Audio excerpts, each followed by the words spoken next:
ప్రవీణ్ పగడాల గారి గురించి ఒక సీసీటీవీ ఫుటేజ్ ఇప్పుడు వైరల్ అవుతుంది సార్. అంటే అందులో ఆయన ఒక మద్యం షాప్ లో మద్యం తీసుకుంటున్నట్టుగా అది ఒకటి వైరల్ అవుతుంది. మరి నిజంగా అందులో ఉంది ప్రవీణ్ పగడాల కాదు అని చెప్పేసి వీళ్ళు ఆరోపిస్తున్నారు క్రిస్టియన్ సంఘాలు. లేదు ఆయనే అని చెప్పేసి ఇంకొంతమంది మాట్లాడుతున్నారు. మరి నిజంగా ప్రవీణ్ పగడాల వైన్ షాప్ లోకి వెళ్ళి వైన్ తీసుకున్నారా లేదా? అండ్ నిన్న మొత్తం దాదాపు 300 సీసీ కెమెరాలు పరిశీలించారని కూడా చెప్తున్నారు. సో ఆ సీసీ కెమెరాల్లో ఏముంది? మరి ప్రవీణ్ పగడాల గారి విషయంలో అంటే ఇప్పటి వరకు జరిగిందని చూస్తే ఏం జరిగిందని అనుకోవచ్చు సార్? ఇప్పటి వరకు మనకి లేటెస్ట్ గా వస్తున్న విజువల్స్, ముఖ్యంగా సీసీటీవీ ఫుటేజ్లు కావచ్చు, ఫోటోలు కావచ్చు, ఉమ్, ఈ రెండు రకాల విజువల్స్ కొంతమంది ఆ, ఆ, వాంగ్మూలాలు కూడా పోలీసులు కలెక్ట్ చేశారు. ఈ వాంగ్మూలాలు వీటన్నిటిని బట్టి ప్రవీణ్ పగడాలది యాక్సిడెంటే అనేది ఇప్పుడు పోలీసులు తేల్చేశారు. కాకపోతే అది ఇంకా అఫీషియల్ గా అనౌన్స్ చేయలేదు.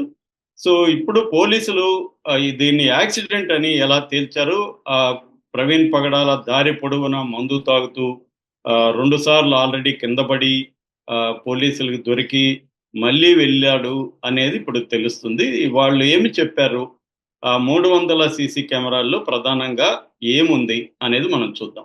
ఉమ్, మనకు already Eluru IG Ashok Kumar and Narasimha Kishore SP, తూర్పుగోదావరి జిల్లా ఎస్పీ, వీళ్ళిద్దరూ ప్రెస్ మీట్ లో మాట్లాడారు. వాళ్ళు మాట్లాడిన దాని ప్రకారం ఆ రోజు ఏం మాట్లాడారంటే 24వ తేదీ 11 గంటలకు ఉదయం హైదరాబాద్ లో ఇంటి నుంచి ఇతను బయలుదేరాడు.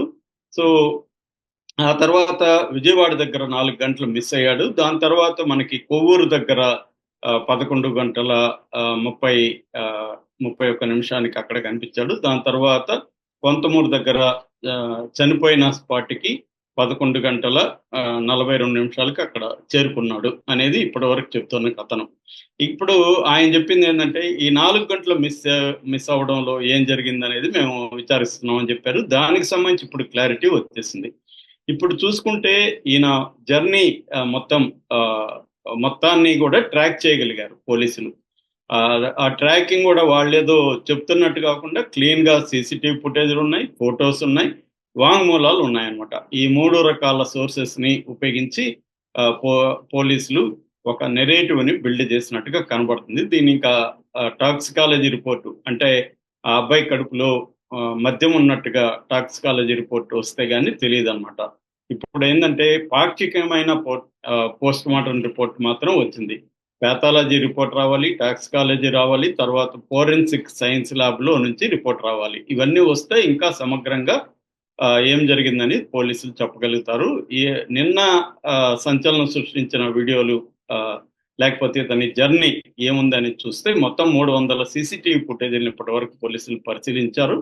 అందులో ఈయన 11 గంటలకు బయలుదేరింది వాస్తవమే. అక్కడి నుంచి ఆయన మధ్యాహ్నం వరకు కోదాడ చేరుకున్నాడు. కోదాడలో ఒక 650 రూపాయలు పెట్టి మద్యం ఆయన కొన్నట్టుగా చెప్తున్నారు. దాని తర్వాత ఆయన ఆ, కొంచెం కంచికచర్ల పరిటాల దగ్గర మధ్యలో బైక్ ఆపి మద్యం తాగి మళ్ళీ బయలుదేరినట్టుగా చెప్తున్నారు. ఆ, అక్కడ ఆ తర్వాత ఈయన గొల్లపూడి దగ్గర పెట్రోల్ బంకులో పెట్రోల్ పోయించుకున్నాడు. దాదాపు 8 లీటర్ల పెట్రోల్ పోయించుకున్నాడు అని చెప్తున్నారు. అక్కడ ఉన్న పెట్రోల్ బంక్ విజువల్స్ కూడా వచ్చాయి. దాని తర్వాత అక్కడ పెట్రోల్ పోస్తున్న ఇతనికి ఈ బైక్కి ఎవరైతే పెట్రోల్ పోసారో వాళ్ళని పోలీసులు విచారించారు. వాళ్ళు ఏం చెప్తున్నారంటే అప్పటికే అతను కొంత తూగుతున్నట్టుగా ఉంది, మాటలు సరిగా రావట్లేదు అనేది వాళ్ళు చెప్పిన వాంగ్మూలం. దాని తర్వాత ఇతను దుర్గగుడి flyover, Rajiv Gandhi park, Nehru bus stand, Benz circle దగ్గర సెకండ్ ఫ్లైఓవర్ ఎక్కి అక్కడ నుంచి మహానాడు జంక్షన్ దగ్గరికి వెళ్ళాడు. అక్కడ ఒకసారి అంతకు ముందే గొల్లపూడి దగ్గర ఒకసారి పడ్డాడు. దాని తర్వాత గాయాలైనవి. అక్కడే లైట్ కూడా పగిలినట్టుగా చెప్తున్నారు. దాని తర్వాత ఆయన కాసేపు మిస్ అయ్యాడని చెప్తున్నారు. ఏది ఈ బెన్ మన మహానాడు కూడల నుంచి రామవరపురం మధ్యలో కాసేపు మిస్ అయ్యాడు. అక్కడ నుంచి విజువల్స్ లేవు. దాని తర్వాత మళ్ళీ కనిపించింది ఎక్కడంటే వోక్స్ వ్యాగన్ షోరూమ్ ఆపోజిట్ లో నేషనల్ హైవే దగ్గర 5:30 గంటలకి అక్కడ బుల్లెట్ మళ్ళీ ఒకసారి యాక్సిడెంట్ అయింది. పడిపోయాడు కింద ఇతను. పడిపోయి చేతులకు కూడా గాయాలైనాయి. దాని తర్వాత అక్కడ ఆటో డ్రైవర్లు వాళ్ళు కొన్ని చూసి దగ్గర ఉన్న ట్రాఫిక్ ఎస్ఐకి చెప్పారు. ఎస్ఐ వచ్చాడు. వచ్చి తన దగ్గర ఉన్న వాటర్ బాటిల్ తో ఇతనికి నీళ్లు తాగించాడు. అందుకని మనకు ఆ ఫోటోలో కూడా కింద నీళ్లు పడి ఉన్నాయి. అతను ఇలా తలంచుకొని ఉన్నాడు. అంటే అతనికి బాగా టైర్డ్ అయిపోయినట్టుగా మనకు తెలుస్తుంది. దాని తర్వాత ఎస్ఐ కొద్దిగా కౌన్సిలింగ్ ఇచ్చాడు. ఇలా మీరు తాగి డ్రైవ్ చేయకూడదండి అది ఇది అని చెప్పాడు.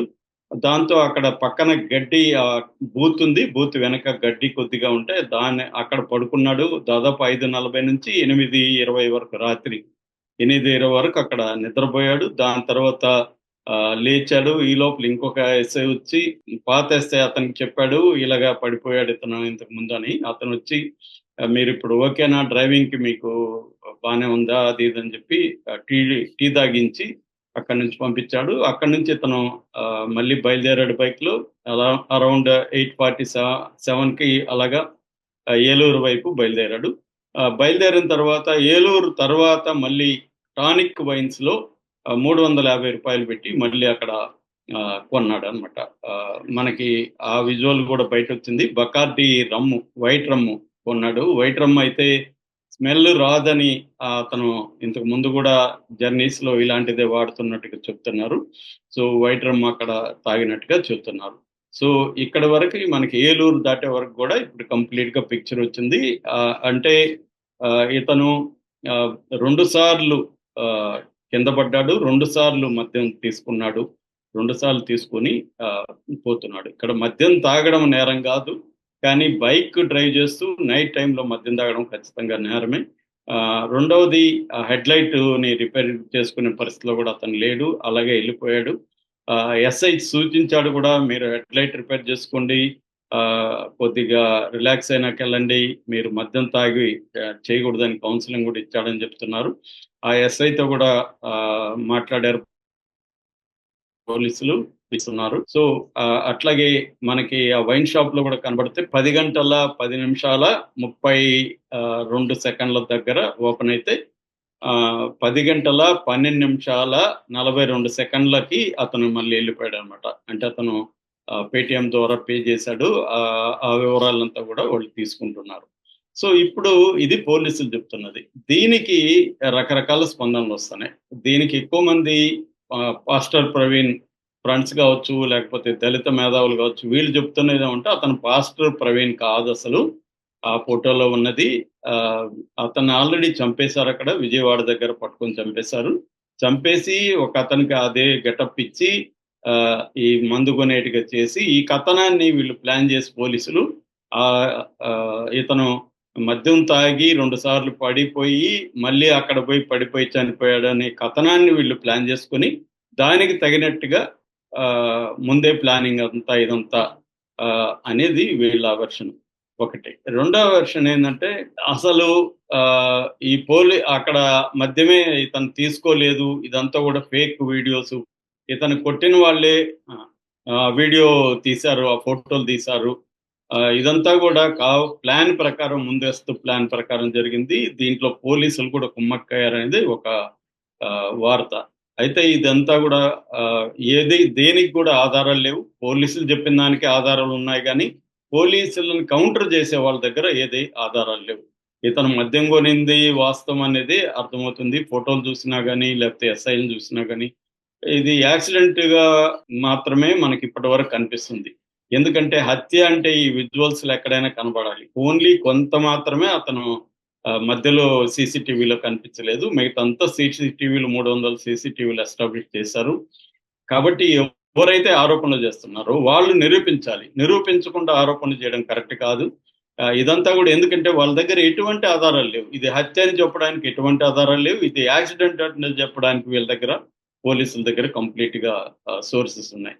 కానీ మన కాన్స్పిరసీ థియరిస్టులు ఏమైనా మాట్లాడచ్చు, లాజికల్ ఎన్నన్నా చెప్పొచ్చు. అతను కాదు కొట్టి అతన్ని తీసుకొచ్చారని చెప్పొచ్చు, లేదు అతన్ని కొట్టి కావాలనే అతని దగ్గరే మందు కొనిపించారు, అతని దగ్గరే డబ్బులు చెల్లింపజేశారు అనేది కూడా ఒక వెర్షన్ అనమాట. ఈ వెర్షన్లకి వీళ్ళ దగ్గర ఎటువంటి ఆధారాలు లేవు. ఇది ఓన్లీ ఏంటంటే conspiracy theory. Already Harsha Kumar కి నోటీసులు వచ్చాయి హత్య అని చెప్పిన దానికి. సో ఇది హత్య అని చెప్పడానికి ఆధారాలు లేకుండా హత్య అని చెప్పడం ద్వారా ఏమవుతుందంటే ఒక గందరగోళాన్ని సృష్టించడం ఒకటి, రెండవది హిందూ ఫండమెంటలిస్టులు చంపేశారని చెప్పడం, ఇవన్నీ జరుగుతుంది. ఆరోపణలకి ఆధారాలు కనిపించలేదు. ఓన్లీ ఒకే ఒక ఆధారం ఏంటంటే 1 మంత్ ముందు అతనికి బెదిరింపు కాల్స్ వచ్చాయని అతనే పోస్ట్ పెట్టాడని. అతని పోస్ట్‌లో కూడా వేగ్‌గా ఉంది. నన్ను చంపేస్తారా అంటున్నాడు అనేది అంటున్నాడు గానీ ఎవరని చెప్పలేదు. నిజానికి మనందరికి కూడా నాతో సహా మనందరికీ ఛానల్స్‌కి కూడా ఎవరో ఒకరు నేను చంపేస్తామని బెదిరిస్తూ కామెంట్లు పెడుతుంటారు. ఇవాళ అదేముంది కామెంట్లు పెట్టడం పెద్ద విషయం కాదు. నిన్ను చంపేస్తాం, నీ సంగతి తేలుస్తాము. నువ్వు నా చేతికి దొరికితే నువ్వయిపోతావు. ఇలాగ మాట్లాడేవాళ్ళు బోలెడుమంది ఉంటారు. అంత మాత్రాన ఒక యాక్సిడెంట్ జరిగి చనిపోయినప్పుడు చంపేశారని చెప్పడానికి మనకి దగ్గర ఆధారాలుండాలి. సో, ఇది మోస్ట్‌లీ కాన్స్పిరసీ థియరీలనే అర్థమవుతుంది. కానీ చాలామంది మాత్రం ఇతన్ని చంపేశారు. ఈ వీడియోల్ని, ఫోటోల్ని మేము నమ్మము. ఇదంతా పోలీసుల మ్యానిప్యులేషను అనేది అంటున్నారు. అలాంటి అన్నప్పుడు వాళ్ళు ఒక బృందంగా ఏర్పడి వాళ్ళు ఎంక్వైరీ చేయొచ్చు. వాళ్ళు సీసీటీవీ ఫుటేజ్‌లన్నీ పోలీసులు ఇస్తారు. ఆ సీసీటీవీ ఫుటేజ్‌ల అథెంటిసిటీని వాళ్ళు ఇండిపెండెంట్‌గా పరిశీలించొచ్చు.